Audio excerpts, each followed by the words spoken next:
अथ चतुर्दशोऽध्यायः। श्रीभगवानुवाच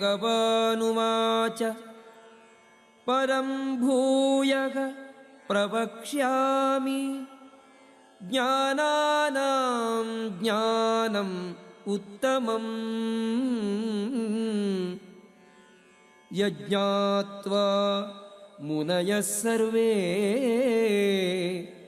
परां सिद्धिम् इतो गताः. The Supreme Personality of Godhead said, "Again I shall declare to you this supreme wisdom, the best of all knowledge, knowing which all the sages have attained the supreme perfection. Idam jnanam upashritya mama sadharmyam agataha sargepi nopajayante pralaye navyathanti cha." By becoming fixed in this knowledge, one can attain to the transcendental nature like my own. Thus established, one is not born at the time of creation or disturbed at the time of dissolution. Mama yonihi mahad brahma tasmil garbham dadhamyaham sambhavaha sarvabhutanam tato bhavati bharata. The total material substance called Brahman is the source of birth, and it is that Brahman that I impregnate, making possible the births of all living beings, O son of Bharata.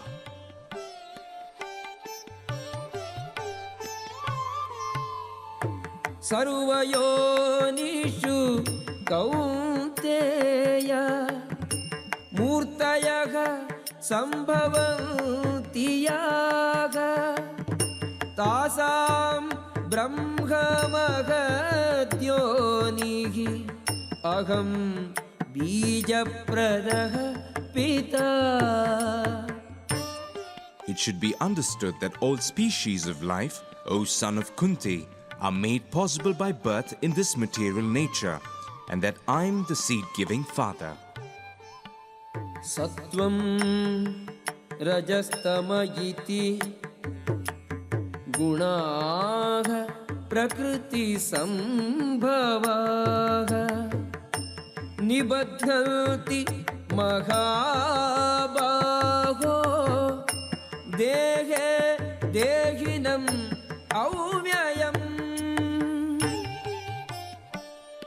Material nature consists of three modes: goodness, passion, and ignorance.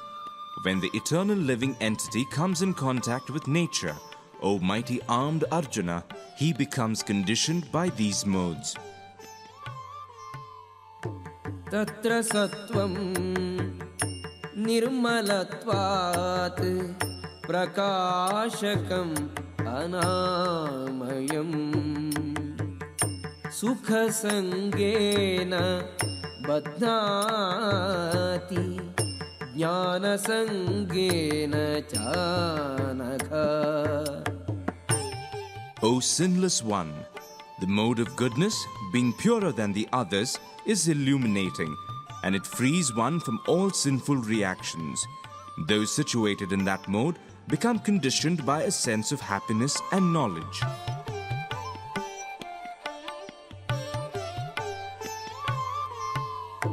Rajo ragatmakam vidhi trishna sangasamudbhavam tannibadhati kaunteya karma sangena dehinam. The mode of passion is born of unlimited desires and longings, O son of Kunti, and because of this, the embodied living entity is bound to material fruitive actions. Tamastvajnanajam vidhi mohanam सर्वदेहिनां प्रमादालस्य निद्राभिः तन्निबध्नाति Bharata. O son of Bharata, know that the mode of darkness, born of ignorance, is the delusion of all embodied living entities. The results of this mode are madness, indolence, and sleep, which bind the conditioned soul. Sattvam sukhe sanjayati Rajaha karmani bharata Jnanamavritya tu tamaha Pramade sanjayatyuta. O son of Bharata, the mode of goodness conditions one to happiness, passion conditions one to fruit of action, and ignorance, covering one's knowledge, binds one to madness. Rajastamascha abhibhuya Sattvam bhavati bharata Rajaha sattvam tamaschaiva Tamaha sattvam rajastatha. Sometimes the mode of goodness becomes prominent, defeating the modes of passion and ignorance, O son of Bharata. Sometimes the mode of passion defeats goodness and ignorance, and at other times ignorance defeats goodness and passion. In this way, there is always competition for supremacy.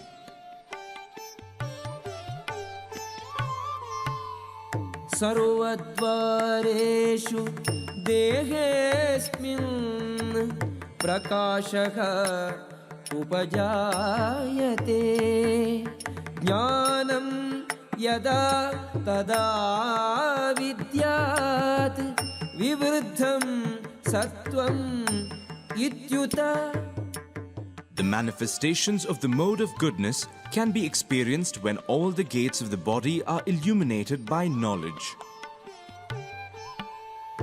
Lobhaga pravrittihi arambhaga karmanam ashamaga spruha rajasi yetani jayante vivruddhe bharatarshava. O chief of the Bharatas, when there is an increase in the mode of passion, the symptoms of great attachment, fruitive activity, intense endeavor, and uncontrollable desire and hankering develop. Aprakashaga apravrittischa pramado moha evacha tamasi yetani jayante vivruddhe kurunandana.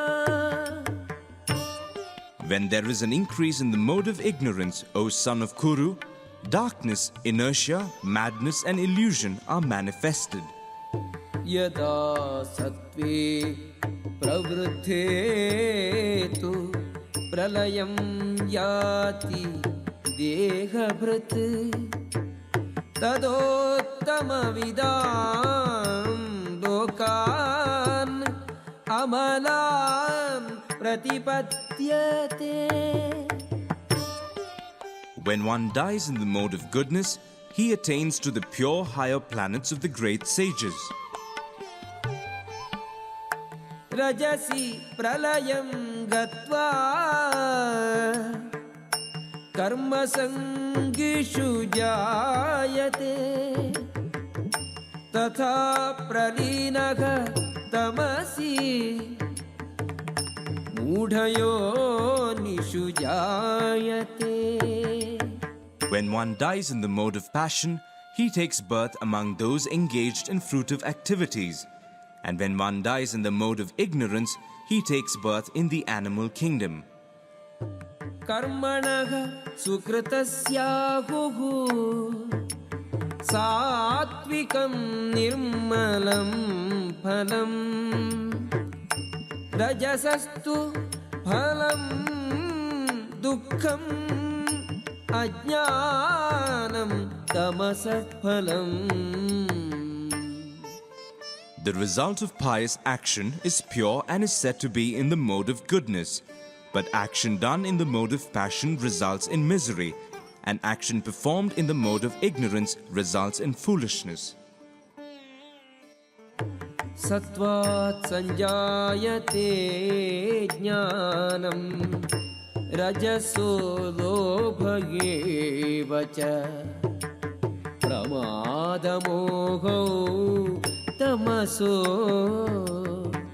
भवतो ज्ञानमेव च.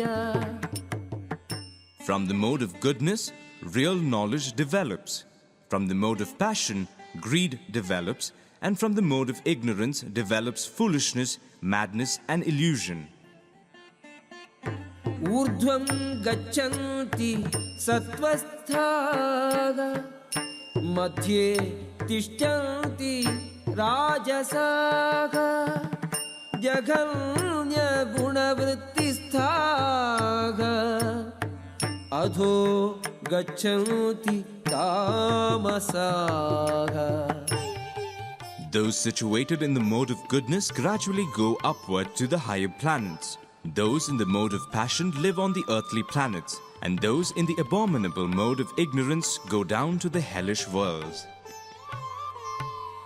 नान्यं गुणेभ्यः कर्तारं यदा द्रष्टानुपश्यति गुणेभ्यश्च परं वेत्ति मद्भावं सोऽधिगच्छति. When one properly sees that in all activities no other performer is at work than these modes of nature, and he knows the Supreme Lord, who is transcendental to all these modes, he attains my spiritual nature. गुणान् एतानतीत्यत्रीन् देहि देहसमुद्भवान् जन्म मृत्यु जरा दुःखैः विमुक्तो अमृतमश्नुते. When the embodied being is able to transcend these three modes associated with the material body, he can become free from birth, death, old age and their distresses, and can enjoy nectar even in this life. Arjuna उवाच कैर्लिङ्गैः त्रीन् गुणान् एतान् अतीतो भवति प्रभो किमाचारः कथं चैतान् त्रीन् गुणान् अतिवर्तते.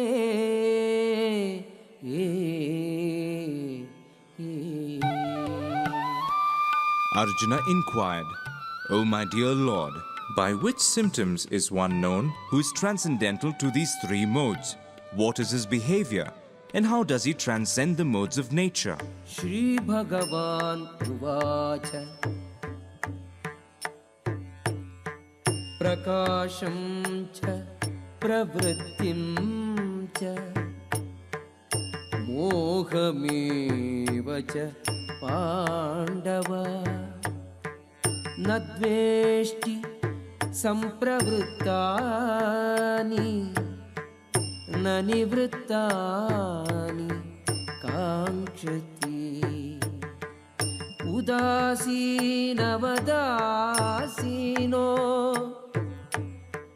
गुणैर्यो न विचाल्यते गुणा वर्तन्त इत्येव योऽवतिष्ठति नेङ्गते.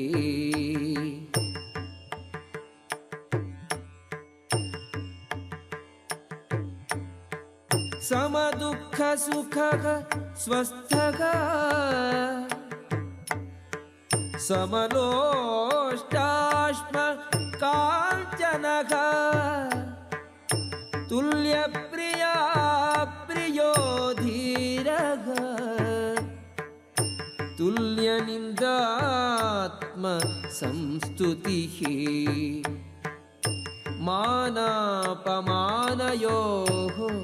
तुल्यः तुल्यो मित्रारिपक्षयोः सर्वारम्भ परित्यागी गुणातीतः स उच्यते. The Supreme Personality of Godhead said, O son of Pandu, he who does not hate illumination, attachment and delusion when they are present or long for them when they disappear, who is unwavering and undisturbed through all these reactions of the material qualities, remaining neutral and transcendental, knowing that the modes alone are active, who is situated in the self and regards alike happiness and distress, who looks upon a lump of earth, a stone and a piece of gold with an equal eye, who is equal to earth, the desirable and the undesirable, who is steady, situated equally well in praise and blame, honor and dishonor, who treats alike both friend and enemy, and who has renounced all material activities. Such a person is said to have transcended the modes of nature. मां च यो व्यभिचारेण भक्तियोगेन सेवते सगुणान् समतीत्यैतान् ब्रह्मभूयाय कल्पते. One who engages in full devotional service, unfailing in all circumstances, at once transcends the modes of material nature and thus comes to the level of Brahman. ब्रह्मणो हि प्रतिष्ठाहम् अमृतस्य अव्ययस्य च शाश्वतस्य च धर्मस्य सुखस्यैकान्तिकस्य च. And I am the basis of the impersonal Brahman, which is immortal, imperishable and eternal, and is the constitutional position of ultimate happiness.